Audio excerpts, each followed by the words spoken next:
Hello বন্ধুরা, সবাইকে স্বাগত জানাই আবারও আর একটি নতুন জিকে ক্লাস নিয়ে। আজকে আমরা এসএসসি এমটিএস 2024-এর 7/10/2024-এর ফার্স্ট শিফট যে এক্সামটা হয়েছিল সেই এক্সামে জেনারেল নলেজে যে কোশ্চেনগুলো ছিল সেগুলো নিয়ে আলোচনা করব। এর আগে আমাদের 5খানা ক্লাস হয়ে গেছে এই 2024-এর প্রশ্নপত্র। আজকে 6 নম্বর ক্লাস। আগের ক্লাসগুলো যারা দেখোনি, প্লেলিস্ট রয়েছে ডেসক্রিপশানে, সেখান থেকে অবশ্যই দেখে নেবে। খুবই ইম্পর্টেন্ট তোমাদের এই এমটিএস 2025-এর এক্সামের জন্য। তাছাড়া আমরা গতকাল সিজিএলেরও ক্লাস দিয়েছিলাম। তোমরা যারা এমটিএসের এক্সাম দিচ্ছ তোমরা কিন্তু অবশ্যই সিজিএল এবং সিএইচএসএল এইগুলোর কোশ্চেন আনসার কিন্তু অবশ্যই ফলো করবে। আমাদের ক্লাস কিন্তু সিএইচএসএলের পুরো কমপ্লিট করে দিয়েছি। সিএইচএসএল 2024-এ যতগুলো শিফট ছিল প্রত্যেকটা শিফট আলোচনা হয়ে গেছে। তার প্লেলিস্টও তোমরা আমাদের ডেসক্রিপশানে পেয়ে যাবে। এবং সিজিএলেরও কিছু আলোচনা চলছে, বাংলা এবং ইংরেজি দুটো ল্যাঙ্গুয়েজে আলোচনা চলছে। তোমরা কিন্তু অবশ্যই সেই ক্লাসগুলো দেখবে। তো এখন চলো শুরু করি আজকের ক্লাসের ফার্স্ট কোশ্চেন। ক্লাসটা কিন্তু ফার্স্ট থেকে লাস্ট অবধি দেখো, খুবই গুরুত্বপূর্ণ, প্রত্যেকটা কোশ্চেন গুরুত্বপূর্ণ এবং যে সকল কোশ্চেনে এক্সট্রা ডিটেলস দেওয়ার দরকার সেগুলো কিন্তু দিয়ে আলোচনা আজকে করা হবে আগের ক্লাসগুলোতে যেভাবে করা হয়েছে। তো আজকের ক্লাসের ফার্স্ট কোশ্চেন যেটা রয়েছে, নিম্নলিখিত রাজ্যগুলির মধ্যে কোনটি ইন্দিরা গান্ধী খাল দ্বারা উপকৃত হয়েছিল? ইন্দিরা গান্ধী খাল দ্বারা উপকৃত হয়েছিল কোন রাজ্য? সঠিক অ্যান্সার কী হবে বলো? রাজস্থান, উত্তরপ্রদেশ, গুজরাট, মধ্যপ্রদেশ। তোমরা নিজেরাও উত্তর করার চেষ্টা করো। তো সঠিক অ্যান্সার হয়ে যাবে রাজস্থান, তাই তো? রাজস্থান হয়ে যাবে অপশান নাম্বার 1 সঠিক আনসার। এখান থেকে আর কি কি জানতে হবে না, হচ্ছে ইন্দিরা খাল, ইন্দিরা গান্ধী খাল ভারতের বৃহত্তম সেচ খাল। ভারতের বৃহত্তম সেচ খাল। এই খালের উৎপত্তি হচ্ছে পাঞ্জাবের হরিকে ব্যারেজ থেকে সুতলজ ও বিয়াসের সঙ্গমস্থলে অবস্থিত। তাহলে পাঞ্জাবে রয়েছে। খালটি আগে রাজস্থান খাল নামেও পরিচিত ছিল। এরপরে দেখো 2 নম্বর কোশ্চেন, নিচের কোনটি মন্দির স্থাপত্যের শৈলী বা যা উত্তর ভারতের ব্যাপকভাবে জনপ্রিয়? উত্তর ভারতে যে শৈলীটা ব্যাপকভাবে জনপ্রিয় মন্দির স্থাপত্যের, তো সেটার নাম বলতে হবে। সেটা কোন স্থাপত্য? বিহার, মাদাপা, নাগারা না হচ্ছে দ্রাবিড়? তো অবশ্যই সঠিক অ্যান্সার হয়ে যাবে কি নাগারা। নাগারা স্থাপত্যটা কিন্তু উত্তর ভারতে ব্যাপকভাবে জনপ্রিয়। উত্তর ভারতের নাগারা শৈলীতে মন্দির স্থাপত্যের জনপ্রিয়তা বৃদ্ধি পেয়েছে। এই কোশ্চেনটা কিন্তু এমটিএস 2020-22 সে কিন্তু এসছে, এনটিপিসি 2022-এও এসছে। তো তোমরা অনেকে কমেন্ট করো বা আমাদের মেসেজ করো, এই যে প্রিভিয়াস ইয়ারের প্রিভিয়াস ইয়ারে যখন আমাদের যে পিডিএফটা আমরা বানিয়েছি, অনেকে বলে যে স্যার এখান থেকে কমন পাবো? তো আমি বলছি অবশ্যই কমন পাবে। কেন পাবে না? তোমরা দেখতেই পাচ্ছ তো এমটিএস প্রিভিয়াস ইয়ার থেকে কিন্তু কোশ্চেন কমন আসে। বিশেষ করে আমাদের এক্সট্রা ডিটেলস, বারবার বলে যাচ্ছি, এক্সট্রা ডিটেলসগুলো ভালো করে পড়ে যাও। নাগারা বা উত্তর ভারতীয় মন্দির শৈলী স্থাপত্যের গর্ভগৃহ সর্বদা সরাসরি সবচেয়ে উঁচু টাওয়ারের নিচে অবস্থিত। এটা এমটিএস 2022-এ এসছে। খাজুরাও মন্দিরগুলি তাদের নাগারা শৈলী স্থাপত্যের জন্য সুপরিচিত, যেখানে কামুক ভাস্কর্য রয়েছে। এটা জিডি 2019-এ এসছে। তো এইরকম এক্সট্রা ডিটেলস আমাদের পিডিএফের মধ্যে রয়েছে, তো এগুলো ভালো করে পড়তে হবে। 3 নম্বর কোশ্চেন দেখো, my country my life very very important একটি আত্মজীবনী। এটা কার আত্মজীবনী বলো? এই আত্মজীবনীটা কার? এটা হচ্ছে অপশান নাম্বার 4 লালকৃষ্ণ আডবাণী। লালকৃষ্ণ আডবাণীর একটি আত্মজীবনী মাই কান্ট্রি মাই লাইফ। এখান থেকে আর কি কি জানতে হবে? এই যে truth, love and a little malice, এটা হচ্ছে খুশবন্ত সিংয়ের আত্মজীবনী। এটা সিপিও 2024-এ এসছে, দেখছো? ইম্পর্ট্যান্ট রয়েছে। তারপরে দ্য অ্যাক্সিডেন্টাল প্রাইম মিনিস্টার, এটা হচ্ছে প্রধানমন্ত্রী ডক্টর মনমোহন সিংয়ের উপর ভিত্তি করে তৈরি। তারপরে হচ্ছে one life is not enough, one life is not enough, এটা হচ্ছে কুনওয়ার নটবর সিংয়ের আত্মজীবনী। কুনওয়ার নটবর সিংয়ের একটি আত্মজীবনী। এরপর চলে যাও 4 নম্বর, নিচের কোন ব্যবস্থায়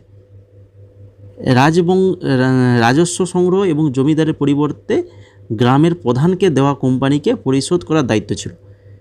কোন ব্যবস্থায় রাজস্ব সংগ্রহ এবং জমিদারের পরিবর্তে গ্রামের প্রধানকে দেওয়া কোম্পানিকে পরিশোধ করার দায়িত্ব ছিল? কোন ব্যবস্থা? এটা হচ্ছে মহলবাড়ি ব্যবস্থা। 1822 সালে হল্ট ম্যাকেঞ্জি এবং রবার্ট মেরটিন্স বার্ড দ্বারা ভূমি রাজস্বের মহলওয়ারি ব্যবস্থা চালু করা হয়েছিল? এটা এমটিএস 2017 এসছে, জিডি 2021 এসছে। ভালো করে মনে রাখো, 1822 সালে হল্ড ম্যাকেঞ্জি এবং রবার্ট মেটেন্সবার্ড দ্বারা ভূমি রাজস্বের মহলওয়ারি ব্যবস্থা চালু করা হয়েছিল। 5 নম্বর কোশ্চেন, নিম্নলিখিতগুলির মধ্যে কে লর্ড আরউইনের সাথে 5ই মার্চ 1931 সালে একটি চুক্তি স্বাক্ষর করেছিলেন? কে করেছিলেন এটা? আর 5ই মার্চ 1931 সালে কার সঙ্গে? লর্ড আরউইনের সাথে চুক্তি করেছিল সুভাষচন্দ্র বসু।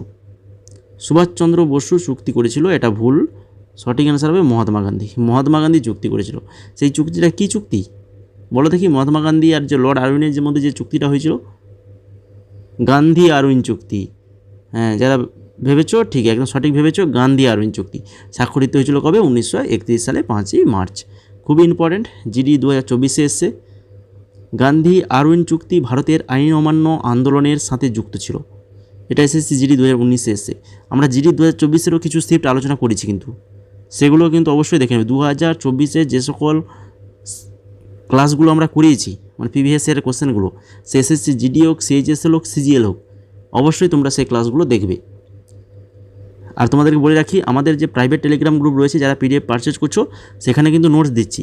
দেখো, ম্যাথ আর রিজনিংয়ে বেশি কিছু দেবো না, যেইগুলো দেবো ওইগুলোই প্র্যাকটিস করো, কেন ওগুলো থেকে কাট অফ, ওখানে তোমাদের শুধু পাস মার্কটা তুলতে হবে।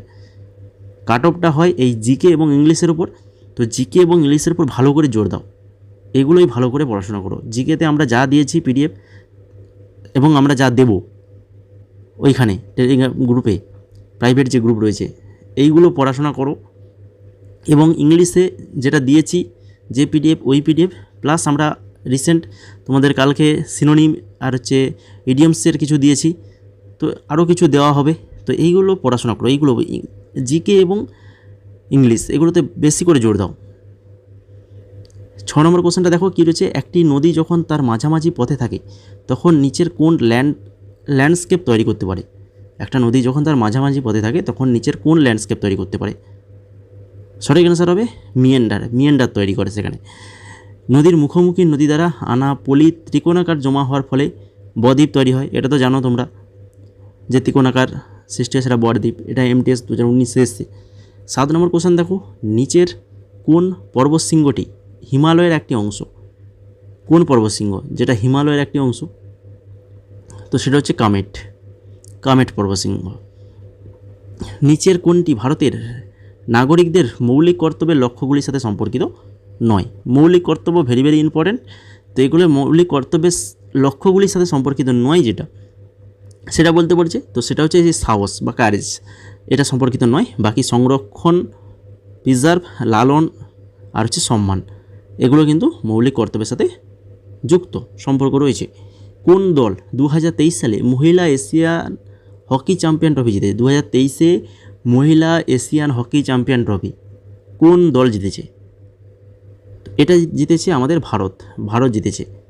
কারেন্ট অ্যাফেয়ার্স থেকে আমি তোমাদের 2025 2024 তো ফুল আমরা পেড পিডিএফে দিয়েছি, একদম 24-এর ফুল যেগুলো দিয়েছি প্রত্যেকটা ইম্পর্টেন্ট। 25-এরও আমরা কিছু দেবো তোমাদেরকে, ওই প্রাইভেট টেলিগ্রাম গ্রুপেই দেওয়া হবে। আমি বলেছি জানুয়ারি 2025-এর কিছু পিডিএফ তোমাদেরকে দেবো, ফেব্রুয়ারি দেবো, মার্চে দেবো, এপ্রিলে দেবো, এগুলো দেওয়া হবে। 10 নম্বর কোশ্চেনটা দেখো, এস আব্দুল নাজিরকে 2023 সালের ফেব্রুয়ারিতে ড্যাশের গভর্নর হিসেবে নিযুক্ত করা হয়েছিল? এস আব্দুল নাজিরকে 2023 সালে ফেব্রুয়ারিতে কিসের গভর্নর হিসেবে নিযুক্ত করা হয়েছিল? অন্ধ্রপ্রদেশের গভর্নর হিসেবে নিযুক্ত করা হয়েছিল। আর তোমরা যারা ক্লাসটাকে এখনও যারা লাইক করোনি, যদি ক্লাসটা ভালো লেগে থাকে, এই ধরনের ক্লাস যদি তোমরা আরও পরবর্তী মানে তোমাদের প্রয়োজন মনে হয়, তাহলে অবশ্যই ক্লাসটাকে লাইক করো, বন্ধুদের মাঝে শেয়ার করো, এবং তারই সঙ্গে যদি না চ্যানেলটাকে সাবস্ক্রাইব করে থাকো, চ্যানেলে নতুন হও, তো অবশ্যই সাবস্ক্রাইব করে ফেলো। কেননা আমরা এই এমটিএসের আমরা টার্গেট রেখেছি পুরো একদম এক্সামের আগে পর্যন্ত তোমাদেরকে সমস্ত রকমের ক্লাস আমরা প্রোভাইড করব। জিকের উপর, এই প্রিভিয়াস ইয়ার এবং তারই সঙ্গে টপিক ওয়াইজ সমস্ত ধরনের যে সকল ক্লাস তোমাদের ইম্পর্টেন্ট দরকার 2025-এর এক্সামের জন্য, সমস্ত কিছু ক্লাস প্রোভাইড করা হবে। তার জন্য তোমরা আমাদের এই চ্যানেলটাকে সাবস্ক্রাইব করে রাখো, এবং আমাদের Telegram channel study success coaching centre বলে একটা টেলিগ্রাম চ্যানেল রয়েছে, এই চ্যানেলে তোমরা যুক্ত হয়ে যাও। এই চ্যানেলে সমস্ত কিছু exam related update, job related আপডেটও দেওয়া হয় এবং এখানেও ইম্পর্ট্যান্ট নোটস কিন্তু দেওয়া হয়। এটাতে যারা যুক্ত নেই এখনও পর্যন্ত, তো বলবো অবশ্যই যুক্ত হয়ে যাও। এবার দেখো 11 নম্বর কোশ্চেন। 11 নম্বর কোশ্চেনে কী রয়েছে, কোন তামিল সুপারস্টার 2রা ফেব্রুয়ারি 2024 তামিলনাড়ু এবং পুদুচেরিতে তামিলগা ভেত্রি কাজগম অর্থাৎ টিভিকে রাজনৈতিক দল পিরাপক্কুম এল্লা উইরকুম মানে জন্মগতভাবে সবাই সমান স্লোগান দিয়ে প্রতিষ্ঠা করেছিলেন? কোন তামিল সুপারস্টার? তিনি হচ্ছেন কে? তিনি হচ্ছেন বিজয়, তামিল সুপারস্টার বিজয়। তারপরে দেখো লাইসোজোম। লাইসোজোমের ভিতরে পাচক এনজাইমগুলি তৈরি হয়। লাইসোজোমের ভিতরে পাচক এনজাইমগুলি তৈরি হয় রাফ এন্ডোপ্লাজমিক রেটিকুলাম অর্থাৎ RER। এন্ডোপ্লাজমিক রেটিকুলাম সম্পর্কে সঠিক যেগুলো সেগুলো একটু জেনে রাখো এখানে।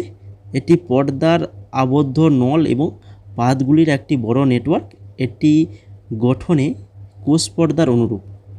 এটি গঠনে কোষ পর্দার অনুরূপ। এই কথাটা এসেছিলো SSCMTS 2022-এ। ঠিক আছে, এটা একটু ভালো করে মনে রাখো এন্ডোপ্লাজমিক রেটিকুলাম সম্পর্কে যেটা। তারপরে দেখো 13 নম্বর কোশ্চেন, ড্যাশ ভারতীয় লোক ও উপজাতীয় নৃত্যের সাথে মিলিত ভারতীয় শাস্ত্রীয় নৃত্যের সাথে ইউরোপীয় নাট্য কৌশলগুলিকে অভিযোজিত করে ফিউশন আর্ট তৈরির জন্য সুপরিচিত ছিলেন? কে? ভারতীয় লোক ও উপজাতীয় নৃত্যের সাথে মিলিত ভারতীয় শাস্ত্রীয় নৃত্যের সাথে ইউরোপীয় নাট্য কৌশলগুলিকে অভিযোজিত করে ফিউশন আর্ট তৈরি করার সুপরিচিত ছিল? তিনি হচ্ছেন উদয় শঙ্কর। অপশান নাম্বার 1 সঠিক অ্যান্সার, উদয় শঙ্কর। নিচের কোন গ্যাস রুটি বা কেককে নরম ও স্পঞ্জি করে তোলে? রুটি বা কেককে যে নরম এবং স্পঞ্জি করে তোলে সেটা হচ্ছে কোন gas? Carbon dioxide. Carbon dioxide হয়ে যাবে সঠিক আনসার।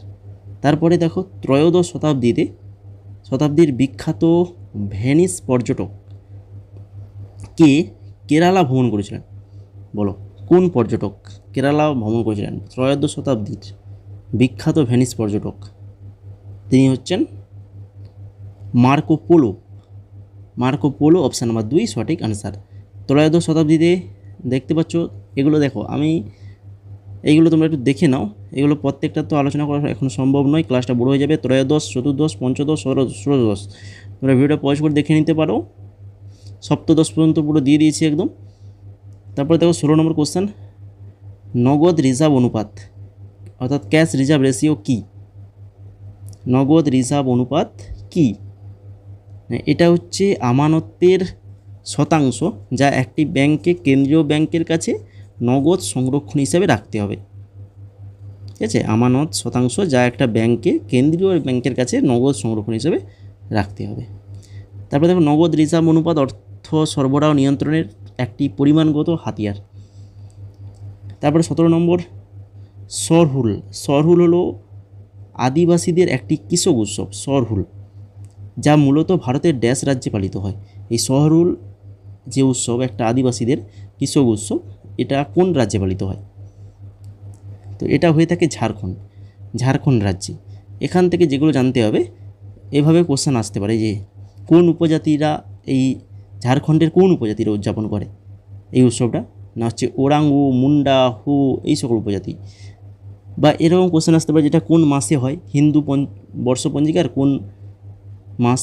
না হচ্ছে চৈত্র মাসের প্রথম পক্ষে এটা পালিত হয়। তারপরে হচ্ছে সরহুল বসন্ত ঋতু বা ফাল্গুনের শুরু এবং জুন বা জ্যৈষ্ঠের পর্যন্ত এটা পালিত হয়। তারপরে 18 নম্বর কোশ্চেন, 2011 সালের আদমশুমারি অনুসারে ভারতের লিঙ্গ অনুপাত কত? 2011 সালের আদমশুমারি অনুসারে ভারতের লিঙ্গ অনুপাত কত ছিল? না হচ্ছে 943 ছিল। এগুলো তো আমরা আগের বছরও বারবার ধরে পড়িয়েছি। এখান থেকেও দেখে নাও, এখানেও অনেক এক্সট্রা ডিটেলস দেওয়া আছে। মোট 1000 জন পুরুষের 943 জন মহিলা ছিল। কোশ্চেনটা এটা ভেরি ভেরি ইম্পর্টেন্ট, ভালো করে মনে রাখতে বলেছিলাম। তাছাড়া সর্বোচ্চ সর্বনিম্ন এগুলো প্রত্যেকটা তোমরা দেখে নেবে।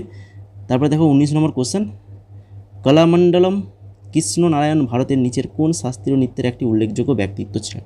কলামণ্ডলম কৃষ্ণনারায়ণ ভারতের নিচের কোন শাস্ত্রীয় নৃত্যের উল্লেখযোগ্য ব্যক্তি ছিলেন? তো ইনি একজন কথাকলি নৃত্যশিল্পী ছিলেন। তারপরে 20 নম্বর কোশ্চেন, 2011 সালের ভারতীয় আদমশুমারির জন্য ভারতের রেজিস্ট্রার জেনারেল এবং সেন্সাস কমিশনার কে ছিলেন? 2011 সালে আদমশুমারির জন্য রেজিস্ট্রার জেনারেল এবং সেন্সাস কমিশনার কে ছিলেন? না, তিনি হচ্ছেন doctor C Chandramouli. Doctor C Chandramouli. এই কোশ্চেনটা কিন্তু সম্ভবত 2019 এক্সামে মনে হয় এসছিল এটা। তারপরে দেখো 21 নম্বর কোশ্চেন কী রয়েছে, হিলিয়াম গ্যাস ড্যাশ দ্বারা তরল আকারে রূপান্তরিত হতে পারে? হিলিয়াম গ্যাস ড্যাশ দ্বারা তরল আকারে রূপান্তরিত হতে পারে? কিসের দ্বারা? লন্ডনের বিচ্ছুরণ ফোর্সের দ্বারা তরল আকারে রূপান্তরিত হতে পারে। হর্ষবর্ধনের বোন রাজশ্রীর বিবাহ হয়েছিল কান্যকুব্জের মৌখরী রাজবংশের রাজা ড্যাশের সাথে। বলো, হর্ষবর্ধনের বোন হচ্ছে রাজশ্রী। তো রাজশ্রী বিবাহ হয়েছিল কান্যকুব্জের মৌখরী রাজবংশের রাজা কে? কোন রাজা? রাজার নাম কি? না, রাজার নাম হচ্ছে গ্রহবর্মণের সাথে বিবাহ হয়েছিল। এরপরে দেখো 23 নম্বর, পণ্ডিত অরবিন্দ ঠাট্টে নিচের কোন ঘরানার অন্তর্গত? পণ্ডিত অরবিন্দ ঠাট্টে, তো ইনি মেওয়াতি ঘরানার সাথে যুক্ত।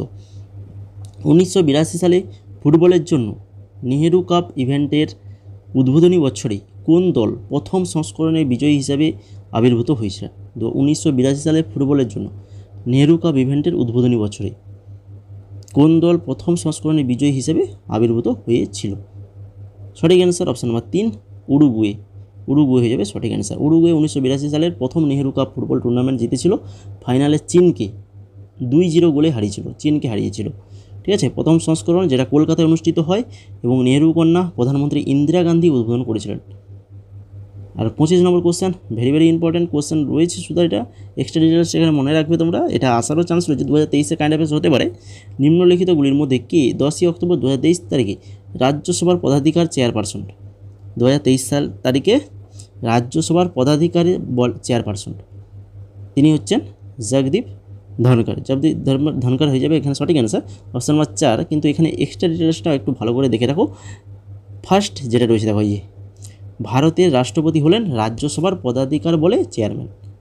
এটা MTS 2022 এসছে, CHSL 2020 এসছে, GD 19 এসছে, 24 এসছে, NTPC 2022 এসছে। তাহলে ভাবতে পারছো কোশ্চেনটা ভেরি ইম্পর্টেন্ট। ভারতীয় সংবিধানের ধারা 63 বলে যে ভারতের একজন উপরাষ্ট্রপতি থাকবে। 63 ধারায় বলা হয়েছে যে ভারতের একজন উপরাষ্ট্রপতি থাকবেন। ধারা 64 এবং 89 একে বলা হয়েছে যে ভারতের উপরাষ্ট্রপতি রাজ্যসভার পদাধিকার সভাপতি হবেন, আর ভারতের প্রধানমন্ত্রী নীতি আয়োগের পদাধিকারী সভাপতি। তো এগুলো একটু মনে রাখতে হবে। তো এই ছিল মোট আজকের 25খানা question, very important question. Extra ডিটেলসগুলো ভালো করে মনে রাখো, খাতায় দরকার হলে নোট করে রাখো। যারা PDF পারচেজ করতে পারোনি, সবার কথা ভেবে আমরা PDFের মূল্য 199 টাকা রেখেছি। 4খানা PDF তোমাদেরকে দেওয়া হবে, সেটা 199 টাকা, এবং তারই সঙ্গে আমাদের টেলিগ্রামেও যুক্ত করে দেওয়া হবে। সেখানে আরও বাকি সমস্ত প্রকারের নোটস যেগুলো দরকার তোমাদের সেগুলোও দেওয়া হবে। তো 199 টাকা, এর কম তো করা সম্ভব নয়। তো যারা তবুও এই 199 টাকা পেড করে PDF কিনতে পারোনি, তো তোমাদেরকে বলবো তোমাদের জন্য এই ক্লাসগুলো করাচ্ছি। এখান থেকে তোমাদের যেটা মনে হবে সেগুলো তোমরা খাতায় একটা নোট করে রাখবে, খাতায় নোট করে রাখবে, সেগুলো করে পড়াশোনা করে যাও। এই 4খানা PDF দেখো। মোট ক্লাসটা যদি ভালো লেগে থাকে, যদি তোমাদের আজকের এই ক্লাসটা ভালো লেগে থাকে, তো এখনও যারা লাইক করতে বাকি রয়েছে অবশ্যই বলবো ক্লাসটা লাইক করে দাও, তার সঙ্গে বন্ধুদের শেয়ার করো এবং কমেন্ট করে জানাও ক্লাসটা তোমাদের কেমন লাগলো। এবং নতুন হয়ে থাকলে অবশ্যই চ্যানেলটাকে সাবস্ক্রাইব করে বেল আইকনে ক্লিক করে দাও।